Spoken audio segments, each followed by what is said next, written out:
I'm not letting you touch me until you pay for my girl's trip to Dubai, she said. I replied, fair enough. Then I packed my stuff and moved out while she was shopping for bikinis. She came home to empty closets and a note. Enjoy Dubai. I'm enjoying being single. Hey viewers, before we move on to the video, please make sure to subscribe to the channel and hit the like button if you want to see more stories like this. Thanks. Looking back, I should have seen it coming when she stopped even pretending to contribute. Jessica and I had been together for about a year and a half when everything fell apart. We met through mutual friends, hit it off, and after about a year of dating, she moved into my apartment. I'm an operations manager making decent money. She works in social media marketing for a retail company. When she first brought up moving in, she was all about building our future together and saving money for investments. That was 6 months ago. She hasn't paid a dime since. The first month, she said she needed to get her finances organized. Made sense. Second month, she was building her emergency fund first. Third month, it was once I get that promotion, I'm up for. By month 6, she just stopped mentioning it entirely. I was covering rent, utilities, groceries, probably 90% of our living expenses while she saved. Except she wasn't saving, she was spending. I noticed the designer bags first, then the endless brunch photos with her friends at places that charged $20 for avocado toast. New clothes constantly, but whenever I gently brought up maybe contributing to the household expenses, she'd pivot. I'm investing in my career. Ryan. My image matters in social media marketing. You want me to succeed, don't you? Her birthday was 4 months ago. She sent me links to what she wanted. An $800 purse, $300 shoes, expensive jewelry. I got her the purse. Nice gift, I thought. Her reaction when she opened it, just the one thing, not thank you, not appreciation, just disappointment. I hadn't bought multiple items off her wish list. 2 months ago, her friend Morgan's boyfriend took her to Cabo for a long weekend. Jessica wouldn't shut up about it. Every conversation somehow circled back to it. That's what a real man does. He creates experiences for his partner. I'd taken her to a nice resort upstate the month before. Weekend getaway spa, good restaurants, but it wasn't Cabo, so it barely registered. She posted photos on Instagram, just her by the pool. No mention of me, no couple shots. Caption was something like, treating myself sparkles, as if she'd paid for it herself. I started noticing a pattern. When she wanted something, new shoes, fancy dinner, weekend trip, she'd be extra affectionate, touching my arm, kissing my neck, being sweet. I'd buy whatever it was or take her wherever she wanted. Then immediately after, she'd go cold, distant, back on her phone, barely acknowledging me, suggest we stay in and cook to save some money. Cold shoulder for days. Take her to an expensive restaurant. Warm and attentive that night. Distant by morning. It was subtle enough that I kept making excuses for it. She's stressed from work, she's tired, she's got a lot on her mind.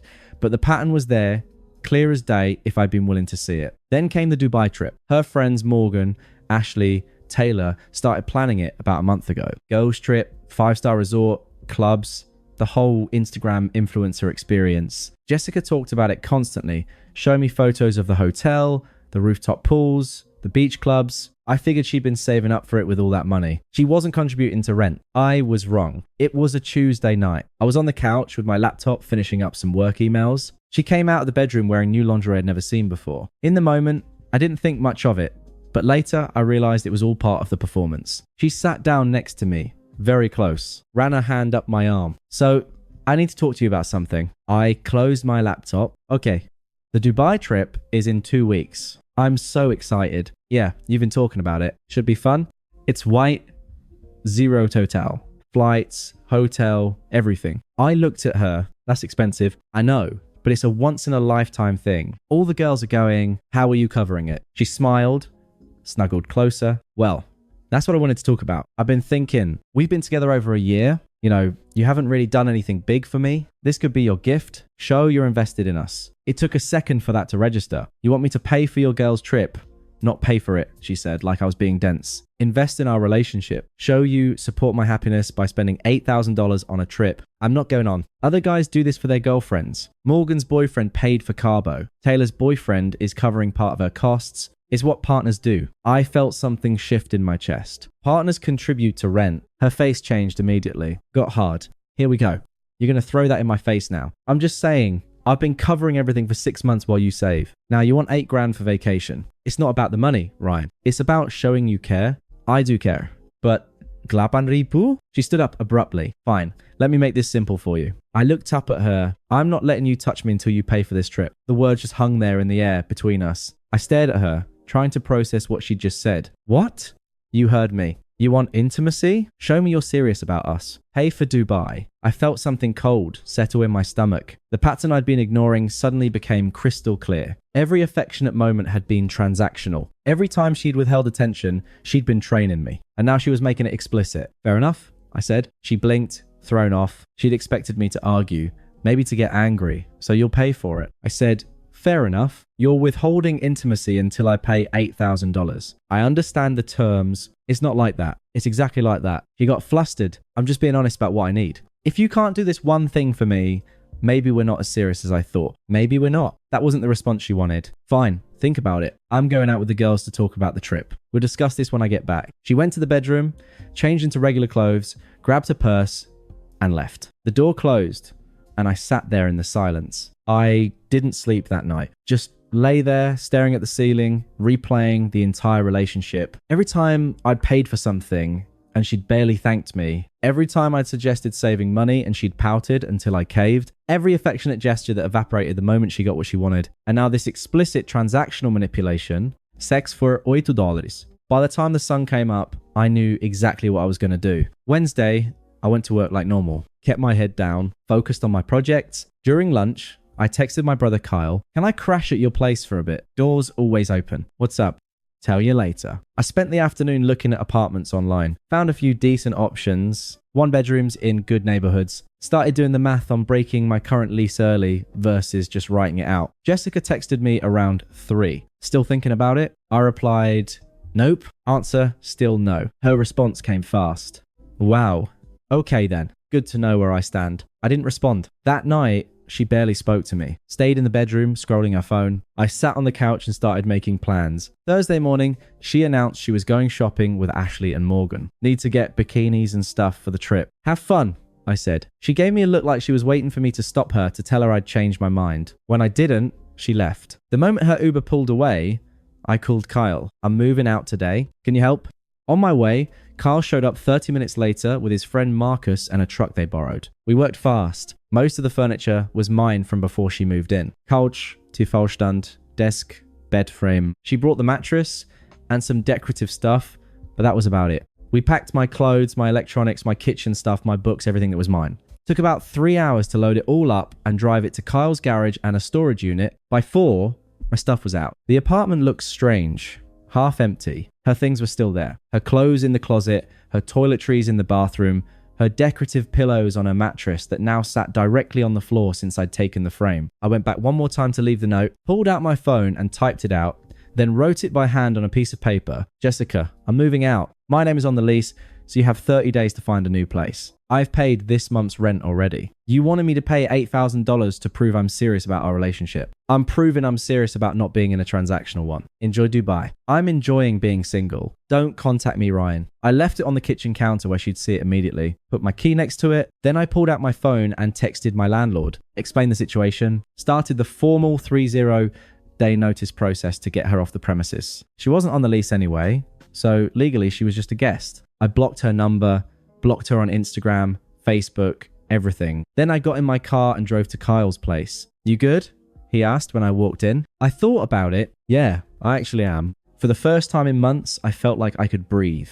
Jessica came home around 8 that evening. I know because Kyle's apartment is across town and I was already settled in, but I got the play-by-play later from the landlord and a mutual friend who happened to be nearby. She walked in with shopping bags full of bikinis and resort wear, calling out, babe, to an empty apartment. The silence must have been the first clue. Then she walked into the living room and saw the empty space where my couch and TV used to be. I heard later she dropped the shopping bags right there in the doorway. She ran to the bedroom. My closet was empty. Bathroom, my stuff was gone. Kitchen, half the appliances missing. That's when she saw the note on the counter. The call started immediately. My phone lit up with blocked call notifications, 7 of them in the first 2 hours. Then the text started coming from numbers I didn't recognize. Her friends' phones, obviously. This is insane. You're breaking up with me over one comment. I was joking about the intimacy thing. Call me right now. I didn't respond to any of them, just blocked each new number as it appeared. Friday morning, I was at work when the receptionist called my extension. There's a Jessica Martinez here to see you. Tell her I'm not available. She seems pretty upset. I'm not available. If she doesn't leave,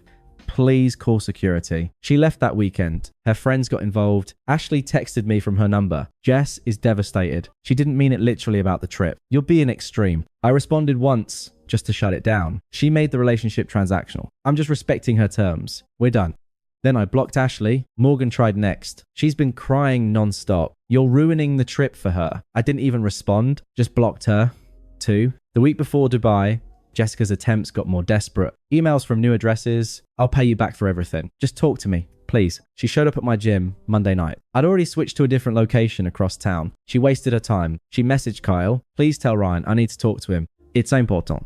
Kyle told her to stop contacting him. She posted vague stories on Instagram. Sad quotes about betrayal, about people showing their true colors. I didn't see them. I blocked her, but mutual friends sent screenshots. You never really know someone broken heart with a sunset photo. She still went to Dubai. She'd already paid her portion before everything imploded, and her friends felt bad enough to cover the rest. But from what I heard later, the trip was a disaster for her. While she was posting forced smiles by infinity pools and pretending to have fun at beach clubs, I was living my actual life. I stayed at Kyle's for the first week, looking at apartments every evening, found a great one-bedroom place with good light close to work, signed the lease, move-in date set for the week after she got back from Dubai. Work was going well. I'd been distracted for months dealing with Jessica's drama, and suddenly I could focus again. My boss actually pulled me aside to say I seemed more engaged lately. Got positive feedback on a project I'd been working on. I reconnected with friends I'd been neglecting, grabbed beers with guys from college, went to a basketball game, just existed without walking on eggshells or checking my bank account anxiously, hit the gym regularly, started running again, something I'd stopped doing when Jessica moved in because she always had something she needed me to do instead. It felt like waking up from a fog. About 10 days after the breakup, my friend Dave asked if I wanted to grab coffee with him and his girlfriend's friend Sarah. Teacher, he said. Normal person, just coffee, he said. No pressure. We met at a place downtown on a Saturday morning. Sarah was easy to talk to. Asked about my work, told me about her 4th grade class, laughed at my jokes. When the check came, she grabbed it before I could. Let's split this, she said. I must have looked surprised because she laughed. What? You thought I'd make you pay? I have a job. I can buy my own coffee. That's refreshing. I said we exchanged numbers, texted a bit over the next few days, grabbed dinner that Friday. She insisted on splitting that too. I don't believe in games, she said simply. If I'm interested in someone, I show up as a whole person. I don't need someone to fund my life. It was such a stark contrast to Jessica that I almost laughed. Jessica got back from Dubai on a Sunday. She had 2 weeks left in the apartment based on the 30-day notice. I heard from the landlord that she'd been scrambling to find a place, but between the cost and the short timeline, she couldn't make it work. She ended up moving back in with her parents in the suburbs. Meanwhile, I moved into my new place. Spent a weekend getting it set up exactly how I wanted it. My furniture, my layout, my space. No designer pillows I didn't care about. No arguments about whether we could afford to order in when she wanted expensive sushi. Sarah came over to help me hang some pictures. We ordered pizza, drank beer,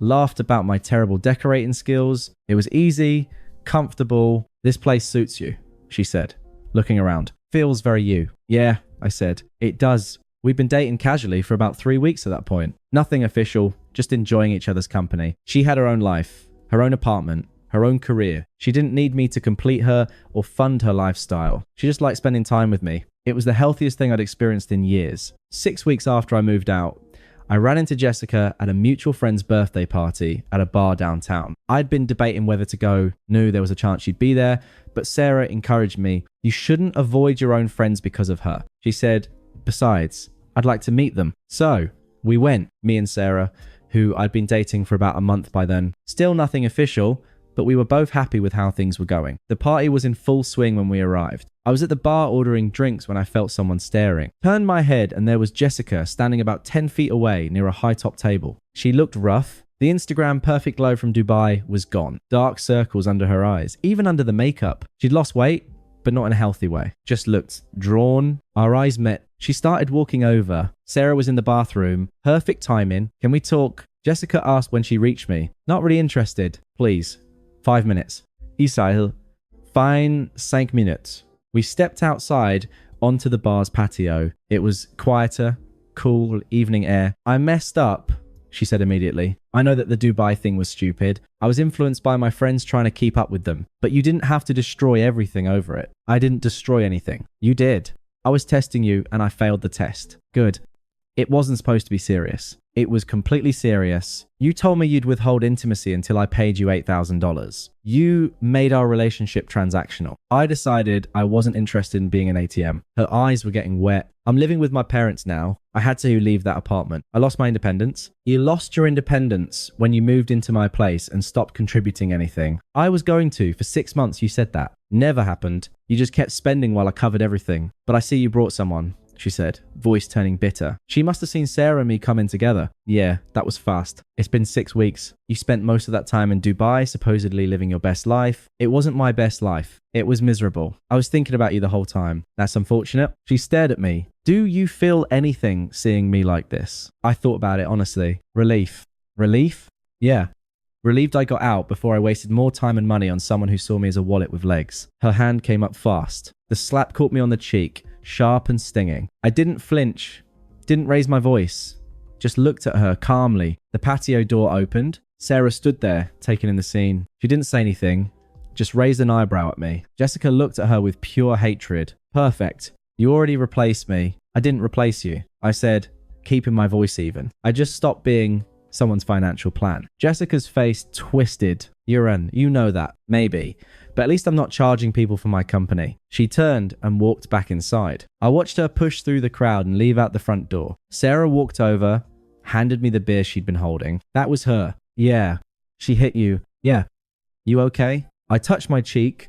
I'm fine. She didn't hit that hard. Sarah took a sip of her beer, looking at me carefully. She seems like she's having a rough time. She made her choices. Do you feel bad? I thought about it. Really thought about it? No, I feel free. Sarah smiled. Good answer. We went back inside, spent the rest of the night with my friends who all love Sarah. She fit right in, laughing and joking, being herself. No performance, no trying to impress anyone. Around midnight, one of my friends pulled me aside. Dude, Sarah's great. Massive upgrade. She's not an upgrade. I said, she's just an actual partner. 3 months later, Sarah and I were official and serious. She'd made it clear from the beginning. She split everything 50 over 50, insisted on it. When I tried to pay for dinner one night, she actually got annoyed. I have a career and a salary. She said, I'm not a child. We split things or I'm not going. We talked about money openly, about savings goals, about budgets, about the future.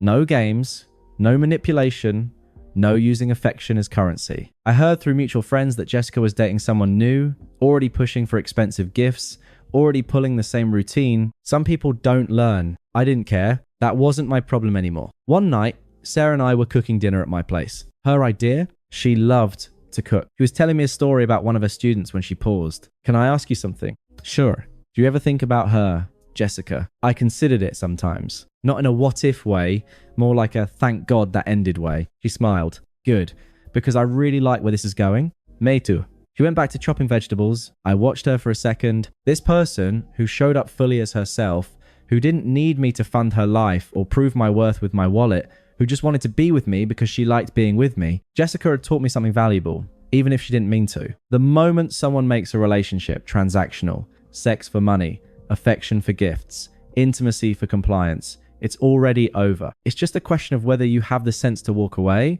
I walked away, best decision I ever made. And Sarah, she never once made me prove I was serious about us. She just showed up genuine and whole and let me do the same. That's what an actual partnership looks like. Thanks for watching. Make sure to subscribe to the channel and hit the like button. What do you think about this story?